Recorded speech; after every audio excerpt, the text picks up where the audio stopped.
Are nought 1 plus minus alpha into del T. यहाँ alpha का value plus और minus में होता है। अल्फा प्लस होता है फॉर मेटल के लिए,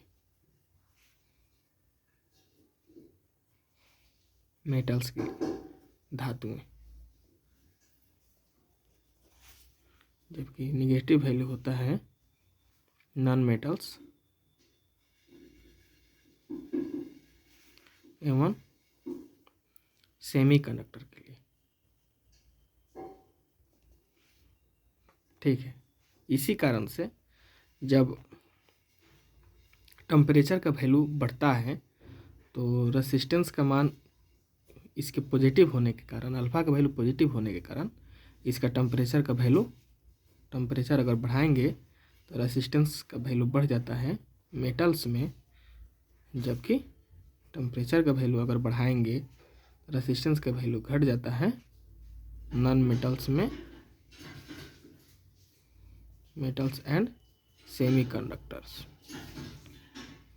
कंडक्टर्स में, इसके निगेटिव होने के कारण ही होता है। अब आगे हम देखते हैं रिलेशन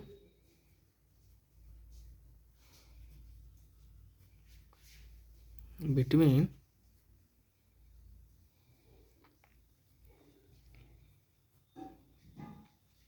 रेसिस्टेंस एंड कंडक्टेंस,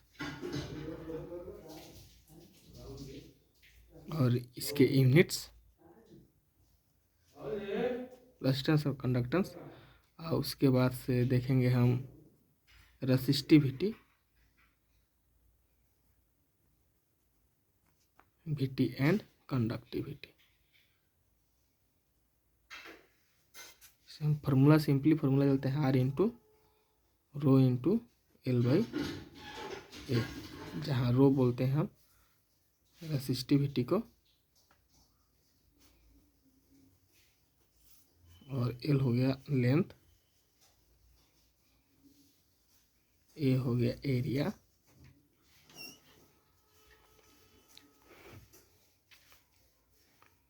उसके बाद से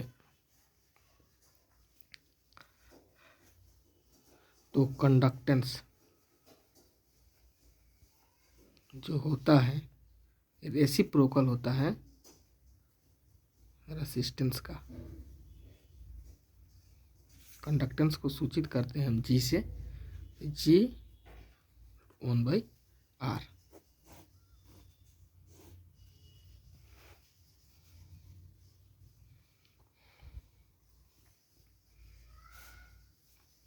ठीक है, तो उसी तरह से आर का यूनिट होता है ओम, तो जी का यूनिट होगा पर ओम, या कह सकते हैं महो, या इसको एक और नाम से जानते हैं सीमेन, लिखते हैं सीमेन। कंडक्टेंस, उसके बाद से रिलेशन देखते हैं कंडक्टिविटी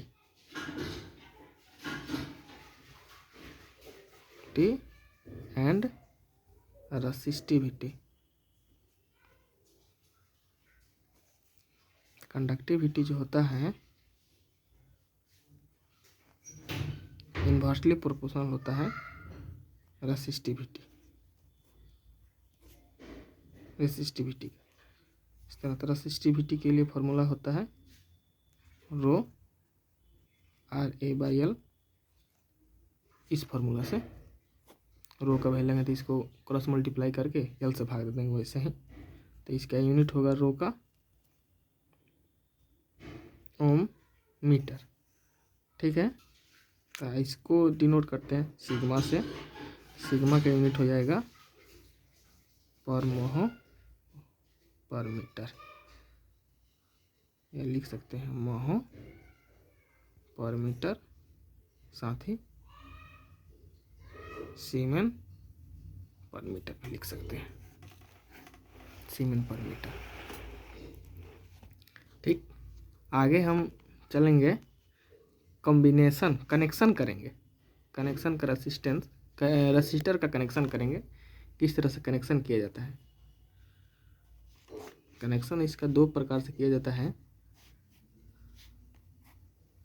एक सीरीज होता है, एक पैरेलल होता है।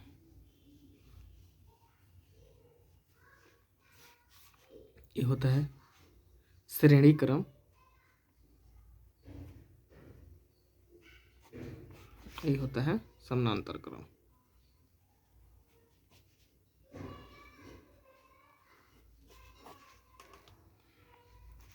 सीरीज में जैसे मान लीजिए हम, मेरे पास 3 रजिस्टर्स हैं, R1, R2 एंड R3। ठीक है, 3 रजिस्टेंस है और तीनों का वैल्यू मान लीजिए अलग अलग है। ठीक, तो अगर सीरीज, फर्स्ट केस में आएगा सीरीज में, तो सीरीज कनेक्शन में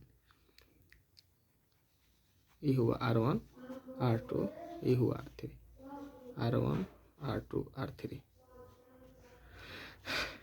ये होगा A और ये वैल्यू हुआ P। कहे कि ए बी के बीच में रेसिस्टेंस ज्ञात कीजिए, तो R A B equal to हो जाएगा R1 plus R2 plus R3। मान लीजिए कि अगर तीनों वैल्यू का रेसिस्टेंस सेम है, R1 equal to R2 equal to R3 equal to R, तब आर ए बी का वैल्यू हो जाता है 3 इंटू R। मतलब जितना रहेगा, अगर समान वैल्यू रहेगा तो उतना से गुना करके R से गुना, उतना गुना कर देंगे जितना रहेगा। ठीक है, तो तीन गो है तो तीन गुना हो जाएगा। वैसे ही अगर पैरेलल कंडीशन में तो इसका डायरेक्ट फार्मूला हो जाता है, अगर n तक रहे, ऐसे ही बढ़ते बढ़ते n तक रहे, तो आर ए बी अगर कहेगा ज्ञात करने के लिए तो n इंटू आर लिख देंगे ऐसे। वैसे ही पैरेलल में जाएंगे, अगर पैरेलल कनेक्शन में, पैरेलल कनेक्शन के लिए जैसे मान लीजिए R1, 3 रेजिस्टेंस है मेरे पास, R3। ठीक है, तीनों का कनेक्शन, पैरेलल का कनेक्शन ऐसे किया जाता है।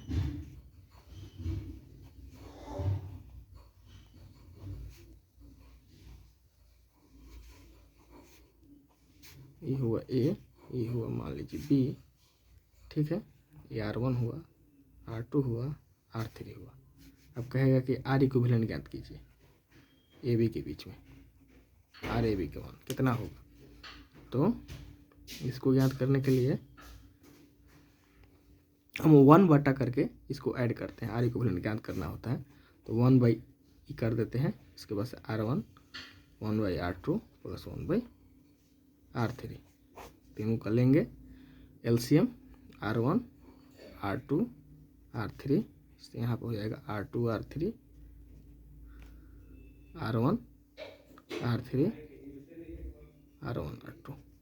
ठीक है, ये तो मतलब कि 1 बाई आर ए बी का वैल्यू हुआ, तो वह आर ए बी का वैल्यू कितना हो जाएगा, R1 R2 R3 divided by R2 R3 R1 R3 R1 R2, तो इसका वैल्यू हो गया। अगर सही समझिए, सभी का value R1 equal to R3 होता, ठीक है, R3 होता इक्वल टू R, तब आर ए बी का वैल्यू कितना हो जाता, 3 बाई R।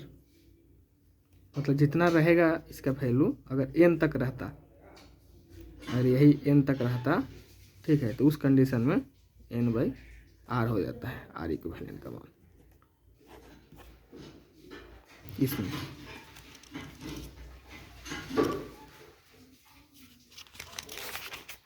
आगे हम देखते हैं इसका कनेक्शन। अगर इस तरह से हो, जैसे कोई वैल्यू दे दीजिए, मान लीजिए एग्जाम्पल के तौर पे R1 का बार 5 ohm, R2 equal to 10 ohm, R3 equal to 20 ohm. ठीक है, इसको बोल दिया कि आप पैरेलल कनेक्शन कर दिया इस प्रकार से।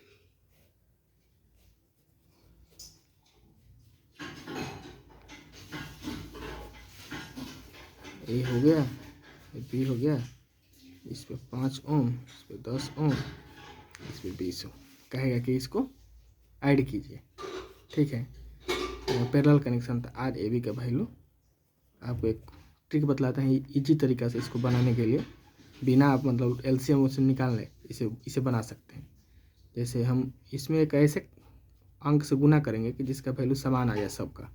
जैसे इसमें मान लीजिए कि गुना 4 कर दें तो 20 हुआ, इसमें गुना कर दीजिए 2 से तो इसमें हुआ 20, और इसमें गुना कर दीजिए 1 से तो हुआ 20। अब टोटल क्या करेंगे, जिसका इक्विवेलेंट जितना आया है तो 20 कर देंगे और इसको जोड़ के भाग दे देंगे। 4 और 2 6 7 आ गया आंसर। ये होता है पैरेलल कनेक्शन।